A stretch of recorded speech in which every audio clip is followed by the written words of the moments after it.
Suamiku pewaris utama. Bab 15. Meminta maaf kepada direktur. Kalau begitu mari ikut saya Tuan. Untuk nasabah terhormat seperti Tuan, tempatnya bukanlah di sini, tapi langsung di ruangan Direktur Richard. Saya akan mengantarkan Tuan ke sana. Ucapnya sopan. Aku rasa tidak perlu, biarkan aku menunggu antrian saja, jawab Hendy tenang. Tidak bisa Tuan. Di lobi ini, Tuan tidak akan bisa bertransaksi. Satu-satunya agar kartu dan rekening Tuan bisa diaktifkan, adalah di ruang direktur, karena hanya dialah yang berhak untuk mengaktifkannya. Baiklah kalau begitu. Mari tunjukkan jalannya. Masuk. Seru seseorang dari ruangan mewah di bank tersebut, yang ternyata adalah Direktur Bank Amex, Richard. Orang yang mengetuk pintu ruangan direktur, setelah mendapat izin, segera membuka pintu, dan masuk ke dalam, dan langsung menyapa dengan hormat. Selamat pagi Tuan. Sapanya ramah dan sopan, sambil menundukkan kepalanya ke arah Direktur Richard, yang sedang duduk di kursi di belakang meja kerjanya. Direktur Richard spontan menghentikan pekerjaannya, kemudian mengangkat kepalanya, ke arah orang yang baru datang tersebut. Keningnya sedikit berkerut, ketika melihat dua orang yang sedang berdiri di depannya. Dua orang yang datang tersebut, satu dikenalinya, tetapi yang satu lagi tidak. Untuk menjawab keingintahuan dan keheranannya, maka Direktur Richard segera berkata, "Oh, Manajer Devan. Ada keperluan apakah kamu menemuiku, dan siapa orang yang kamu bawa itu?" Tanya Direktur Richard keheranan, sambil mengamati penampilan Hendy dari atas ke bawah. "Ini Tuan, saya membawa tamu penting ke bank kita, dan urusannya hanya Tuan yang bisa menyelesaikannya," jawab Manajer Devan hormat, sambil kembali menundukkan kepalanya ke arah Direktur Richard. Richard kembali mengamati penampilan Hendy dari atas ke bawah, dan dari bawah ke atas. Sedikit pun dia tidak melihat kelebihan yang ada pada Hendy. Penampilannya memang rapi, tetapi belum cukup untuk menggambarkan bahwa dia seorang tamu penting bank tersebut. Tetapi demi menghormati Manajer Devan, yang dengan susah payah membawa orang yang dikatakan tamu penting tersebut, maka Direktur Richard bersikap profesional di hadapan mereka berdua, kemudian bertanya, "Ada perihal penting apakah? Sampai-sampai Manajer Devan membawa orang ini menghadapku, untuk menyelesaikan urusannya?" Tanya Direktur Richard dingin, dan terkesan meremehkan Hendy. "Urusan ini Tuan," jawab Manajer Devan, sambil menyodorkan sebuah kartu petak tipis berwarna hitam, kepada Direktur Richard. "Ini kartu eksklusif Bank Amex, bagaimana bisa kartu ini ada di tanganmu Manajer?" Tanya Direktur Richard keheranan dan gugup. "Kartu itu milik orang ini Tuan," jawab Manajer Devan sedikit tak enak hati kepada Hendy. Direktur Richard kembali mengamati Hendy, keningnya berkerut semakin dalam, antara rasa percaya dan tidak, pikirannya berkecamuk, apakah harus mempercayai kenyataan, bahwa kartu itu milik Hendy atau bukan. Baginya untuk memiliki kartu itu, setidaknya nasabah harus mempunyai setoran awal, 10-100 miliar mata uang setempat, dan belanja minimal 1 miliar per tahun. Tidak mau kehilangan momen yang berharga, Direktur Richard buru-buru bertanya kepada Hendy seprofesional mungkin. "Apakah benar kartu ini milik Tuan?" Tanya Direktur Richard sudah mulai bersikap sopan dan hormat kepada Hendy. "Benar, kartu itu memang milikku. Sudah setahun lebih ada bersamaku, dan tidak pernah kupergunakan, apalagi mengecek saldonya," jawab Hendy penuh percaya diri, kemudian melanjutkan berkata, "Kalau boleh tahu, apakah aku bisa mengaktifkan kartu tersebut, dan melihat isi saldo di rekeningnya?" Jawab Hendy kalem, "Tentu Tuan. Pertama saya akan mengecek identitas kartu, dan ini maaf, Bukan berarti saya tidak mempercayai Tuan, tapi saya hanya menjalankan prosedur saja. Kemudian setelah itu, saya akan meminta data diri Tuan, untuk proses verifikasi. Ucap Direktur Richard sedikit gugup.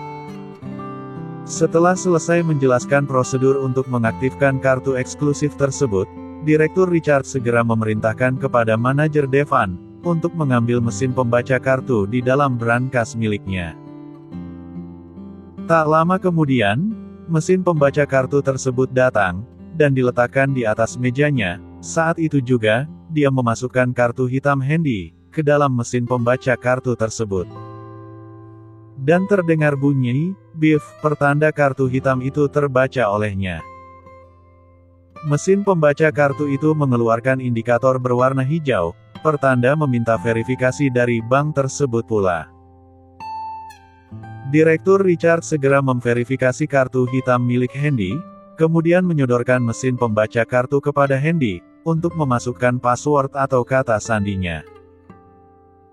Handy segera mengetikkan kata sandi. Setelah selesai, mesin pembaca kartu menunjukkan indikator lagi, pertanda meminta verifikasi akhir dari Direktur Bank Amex. Setelah Direktur Richard memasukkan kode bank, dan memverifikasi akun bank pemilik kartu hitam tersebut, di layar laptop Direktur Richard terpampang angka yang sangat fantastis sekali. Ini sangat luar biasa sekali. Ucapnya gugup, sambil berdiri dari kursinya, dan berjalan menuju ke arah Handy. Tuan, maafkan kami yang ceroboh ini, karena tidak menyambut kedatangan Tuan dengan semestinya.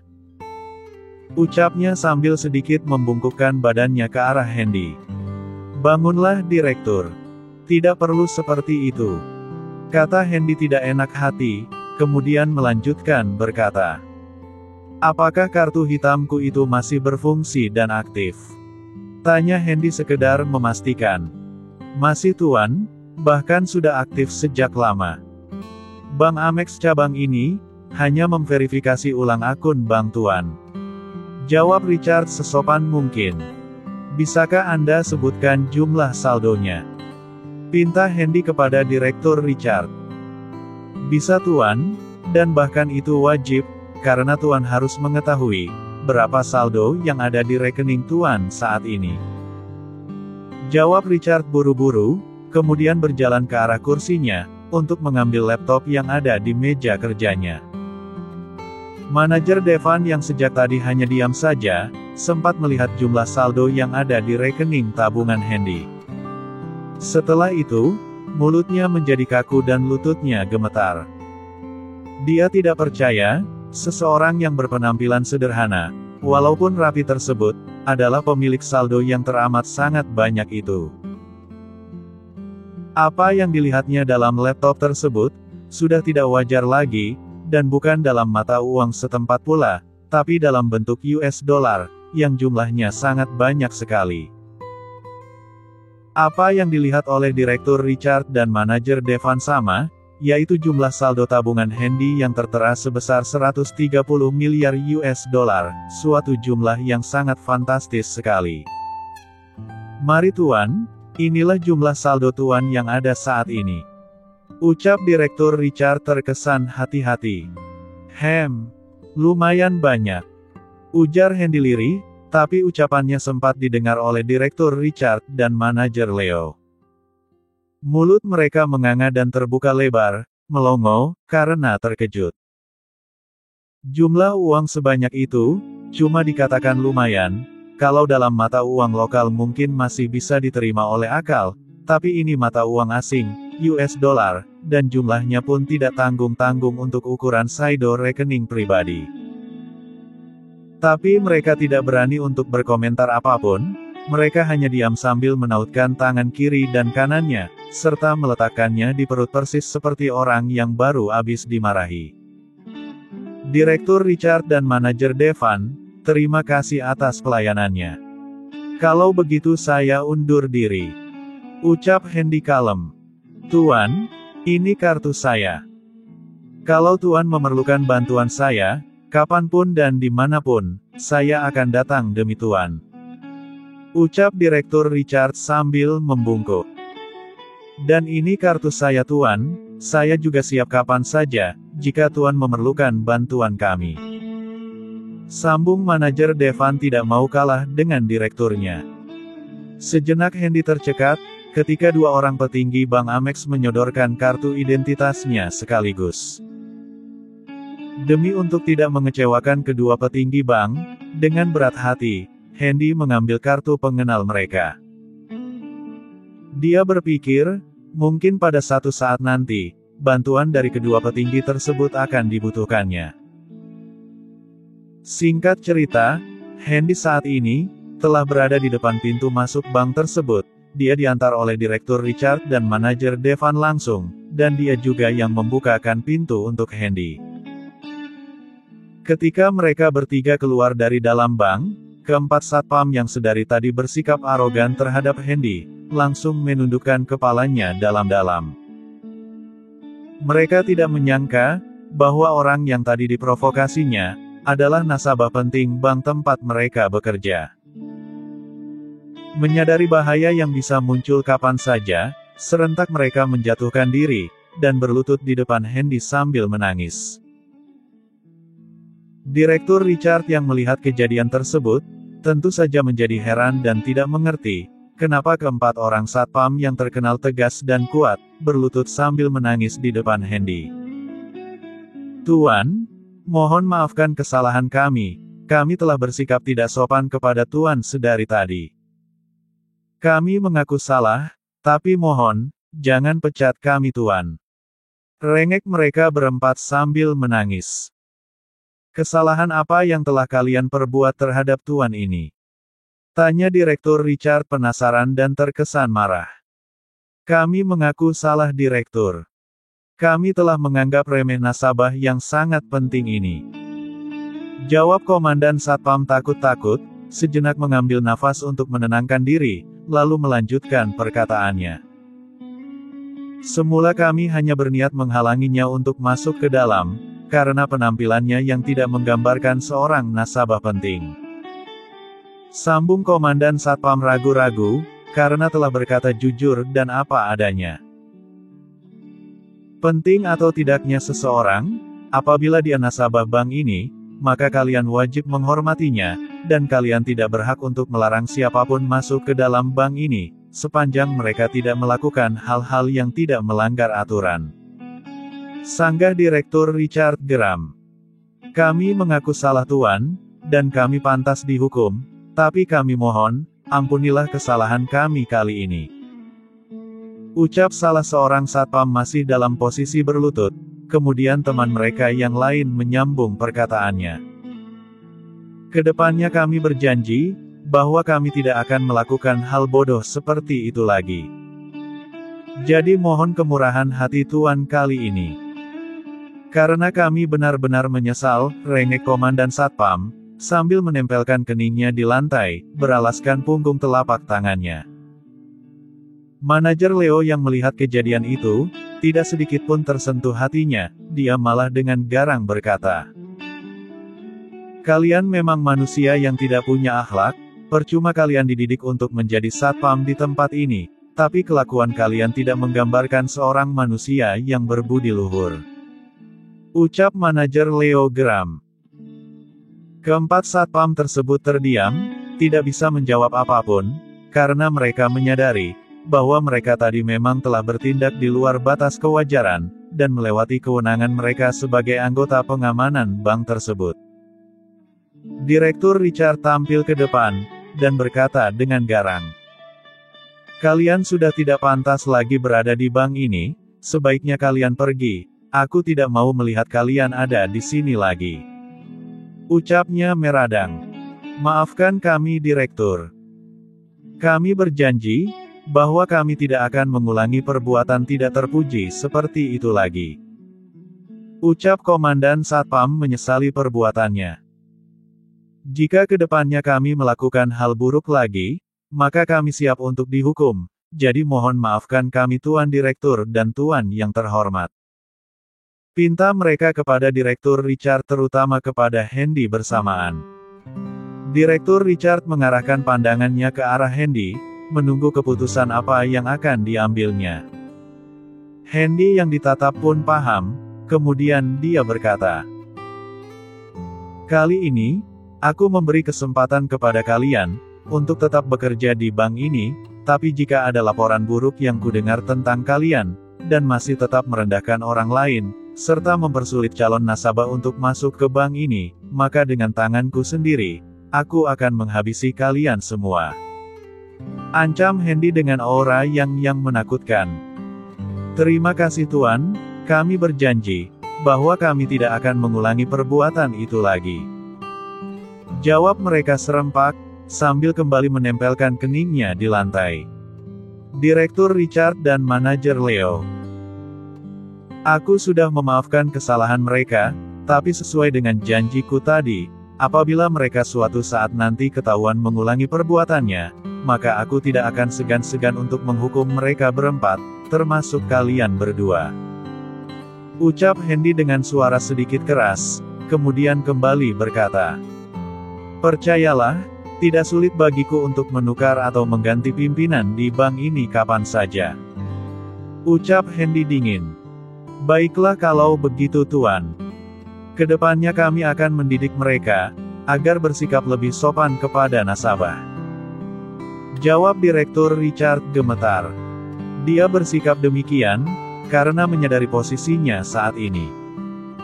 Jabatannya kapan saja bisa dicopot, kalau nasabah penting seperti Hendy mengadukan klaim ketidakpuasannya terhadap layanan bank tersebut. Maka ketika Hendy mengucapkan ancaman itu, mereka cukup mengerti dan akan berusaha berbuat yang terbaik untuk melayani Hendy. Setelah beberapa saat terdiam, Hendy pun berkata, "Kalau sudah tidak ada masalah lagi, aku undur diri," kata Hendy sambil melangkah, menuju ke mobilnya, yang kebetulan dia parkir tidak di halaman bank, tetapi di tempat parkir biasa di pinggir jalan, tanpa menunggu jawaban dari Richard dan Leo. Sepeninggal Hendy, Direktur Richard dan manajer Leo memandang keempat satpam tersebut dengan perasaan bercampur aduk, kemudian melampiaskan kekesalannya. "Dasar bodoh. Siapapun adanya yang datang ke sini, jangan bersikap arogan. Kalian dipekerjakan di sini bukan untuk menunjukkan kesombongan kalian, tapi untuk menjaga keamanan di tempat ini. Paham?" bentak Direktur Richard geram. "Dan untuk kalian ketahui, bahwa orang yang kalian halang-halangi tadi, agar tidak masuk ke dalam, adalah tamu yang sangat penting dan terhormat bagi bank ini. Hanya dengan sekali ucapannya saja, kita semua akan berakhir. Paham kalian? Dasar bodoh," bentak Direktur Richard sambil menggerutu. Keempat satpam yang dibentak oleh pimpinan tertinggi bank tersebut, nyalinya menjadi ciut, mereka hanya diam ketika dimarahi oleh Direktur Richard. Apapun yang akan dikatakan olehnya, mereka tidak berani untuk membantahnya. Setelah panjang lebar diceramahi sekaligus dimarahi oleh Direktur Richard, Komandan Satpam memberanikan diri berkata, "Kami mengerti Direktur, mohon sekali lagi, maafkan kesalahan kami," ucapnya tulus. "Baiklah, dan ingat, kalian sudah mendapatkan peringatan pertama, dan tidak akan ada lagi peringatan kedua. Apabila kalian melakukannya lagi, maka persiapkan mental kalian untuk menghadapinya," ucap Direktur Richard sambil memasuki lobi bank. "Terima kasih Direktur," jawab mereka serempak, sambil membungkukkan separuh badannya, ke arah Direktur Richard yang sedang memasuki lobi bank. Setelah menyelesaikan urusannya di bank cabang Amex Kota B, Hendy memutuskan untuk berkeliling kota, sembari melihat kemungkinan adanya peluang untuk memperluas investasi. Tujuan utamanya tentu saja adalah mencari tanah kosong, yang diperuntukkan untuk membangun fasilitas pabrik besar, pembuatan berbagai jenis alat elektronik canggih yang belum ada di kota B ini. Hendy tertarik dengan usulan dari Dewa Strategi dan Investasi James, untuk melebarkan sayap kekuasaannya di bidang pengembangan iptek berskala internasional. Oleh karena itulah, Setelah urusannya di bank tersebut kelar, Hendy saat ini tengah mengendarai mobil mewahnya menuju suatu bangunan bekas pabrik sepatu yang berlokasi di sebuah tanah lapang yang sangat luas dan sudah lama ditinggalkan oleh pemiliknya. Tapi sebelum Hendy pergi ke lokasi bekas pabrik sepatu itu, dia terlebih dahulu menghubungi orang-orangnya untuk menyusul ke lokasi yang ditunjuk. Setelah itu, dia melanjutkan perjalanannya menuju lokasi tersebut. Setelah sampai di lokasi, Hendy segera memarkirkan mobilnya di depan sebuah bangunan yang terlihat masih bagus dan terawat, kemudian keluar dari dalam mobil mewah dengan gagahnya. Setelah keluar dari mobil, keningnya sedikit berkerut, begitu melihat satu bangunan yang tidak begitu besar dan masih utuh, berdiri dengan kokohnya, di tengah-tengah kerangka bangunan pabrik yang terbengkalai dan hampir roboh. Tapi tanpa disadari, kehadirannya telah menarik perhatian beberapa orang yang ada di dalam bangunan yang masih utuh tersebut. Antara percaya dengan tidak, orang yang ada di dalam bangunan itu terpaku diam, dengan mata melotot, dan rahang yang terjatuh, menganga lebar karena terkejut. Berkali-kali mereka mengucek matanya, untuk memastikan, apakah orang yang barusan keluar dari sebuah mobil mewah, adalah orang yang selama ini dicap sebagai gembel, benalu, pengemis, gelandangan, dan sampah tidak berguna di keluarga Wolf. Setelah memastikan berkali-kali, dan melalui perdebatan yang sengit di antara mereka berlima, akhirnya mereka yakin, bahwa orang yang barusan keluar dari mobil mewah tersebut adalah Hendy. Tapi sayangnya, Hendy tidak menyadarinya sama sekali, karena dia tidak bisa melihat, apa saja yang ada di dalam bangunan yang masih utuh tersebut. Dengan tenang Hendy berjalan mendekati bangunan tersebut, mengamatinya dan mencoba mengintip ke dalam, untuk memastikan, apakah di dalamnya ada orang atau tidak. Ketika sedang asyik-asyiknya mengintip ke dalam, tiba-tiba dia dikejutkan oleh sebuah jendela yang terbuka cukup lebar, hingga membuatnya terperanjat dan mundur menjauh dari jendela. Brengsek, dasar sialan, sekali sampah tetap sampah. Rutuk seseorang yang barusan tadi membuka jendela karena marah. Tak lama sesudah itu, dia keluar melalui pintu depan, dan langsung menghardik Hendy dengan kerasnya. Dasar sampah. Berani-beraninya kau mengintip ke dalam rumahku. Apakah kau mau dihajar? Hardik orang yang baru saja keluar dari bangunan tersebut. Sekilas Hendy melihat ke arah orang yang baru saja membentak, menghardik dan sekaligus menghinanya. Tapi alangkah terkejutnya Hendy, begitu melihat siapa orang yang sedang dihadapinya itu. Di tengah keterkejutannya itu, muncul lagi 4 orang yang sudah sangat dikenal oleh Hendy. Mereka adalah Nenek Wolf, Danish, Everly dan Calista. Dan orang yang barusan tadi membentaknya adalah Hadwin. Kau, ucap Hendy singkat dan keheranan. Ya, aku, kenapa? Ini adalah rumah dan tanah kami, berani-beraninya kau datang ke sini. Ucap Hadwin sombong dan tak tahu diri mengaku-ngaku hak milik orang lain sebagai miliknya. Ternyata kalian di sini. Aku sungguh tidak menyangka, orang yang dulunya kaya, sekarang menjadi gelandangan seperti ini. Ucap Hendy merendahkan mereka semua. Dia penasaran, kenapa informasi seperti ini tidak dilaporkan kepadanya. Apa pedulimu? Dan ingat, kami bukan gelandangan, kami hanya terusir dari rumah kami sendiri karena perbuatanmu. Jawab Hadwin membela diri. Apa bedanya? Sanggah Hendy sambil tersenyum sinis. Hadwin yang mendapat sanggahan seperti itu terdiam, matanya jelalatan memandang ke satu titik, di mana di tempat itu, mobil Hendy terparkir dengan gagahnya, kemudian dia berkata, "Tunggu dulu. Sepertinya kau sekarang sudah beruntung dan kaya, walau aku tidak tahu dari mana kekayaanmu itu." Sambungnya lagi. Diam sejenak kemudian melanjutkan berkata kembali. "Tunggu." Ucapnya sambil mengingat sesuatu. Jangan-jangan kau yang telah merampok harta kami semua, karena kau ingin membalas dendam. Ujarnya asal tuduh. Aku ingat. Ketika di dalam pesta itu, orang-orang yang datang begitu menghormatimu, dan tak satu pun yang berani mengganggumu. Jangan-jangan mereka adalah orang-orangmu, yang kau janjikan untuk dibayar, agar bisa merampok harta kami. Ucap Hadwin sekenanya, dan terus menyambung perkataannya, dengan kemarahan yang meluap-luap. Kalau tidak, bagaimana kau bisa membeli mobil mewah itu, dan yang selama ini menjadi perbincangan di kota B? Kata Hadwin terkejut.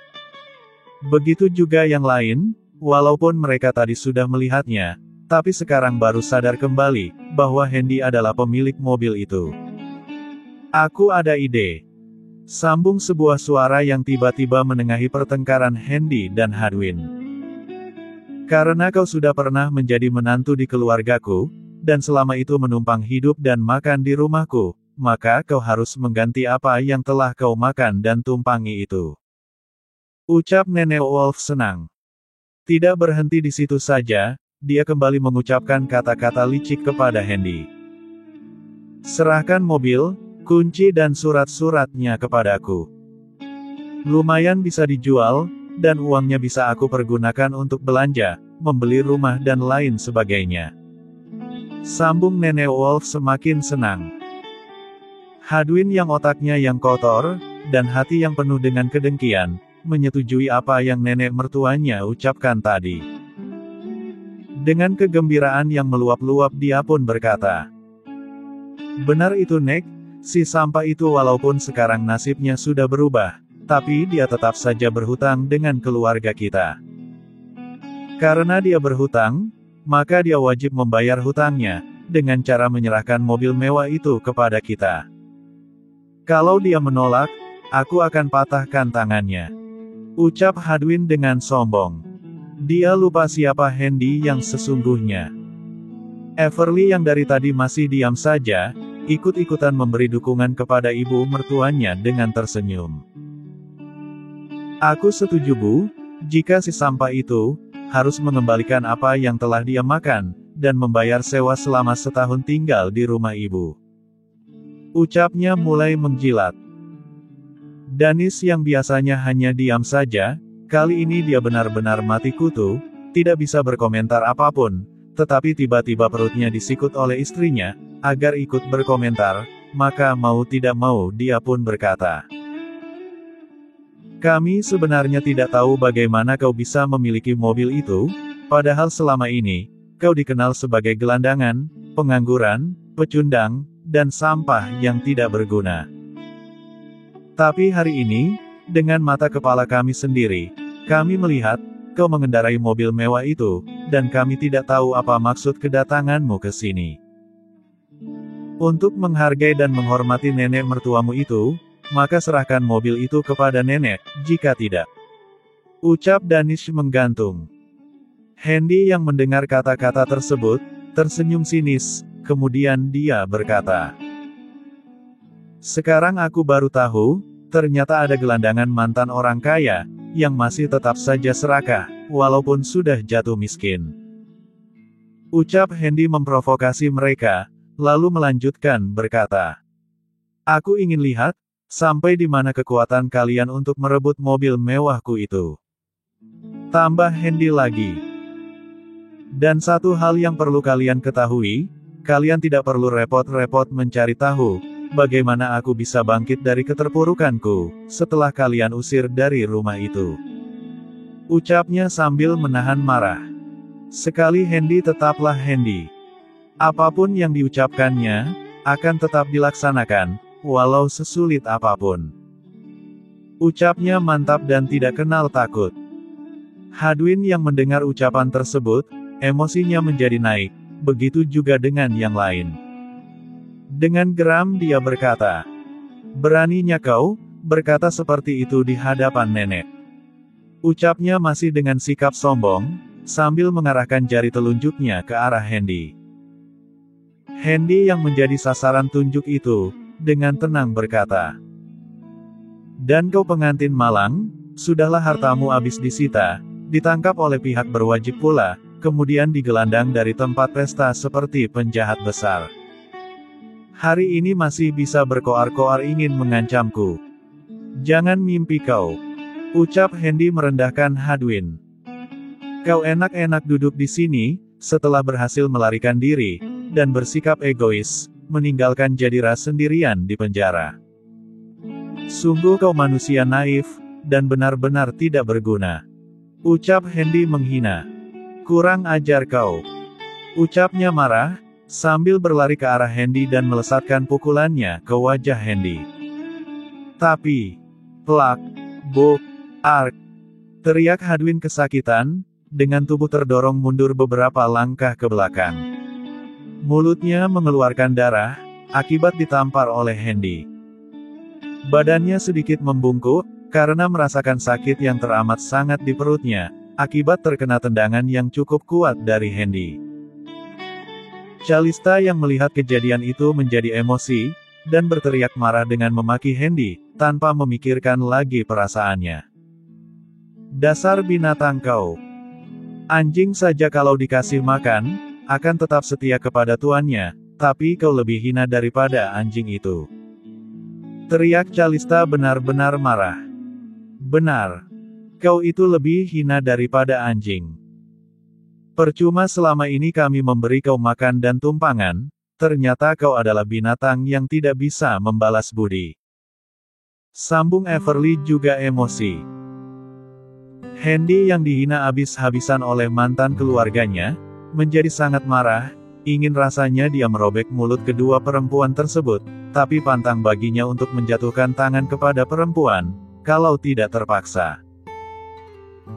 Namun emosinya sudah tidak bisa tertahankan lagi, dengan tenang dia berjalan mendekati Hadwin, yang saat ini bukan sedang menunduk, tapi sedang berlutut di tanah sambil meringis kesakitan.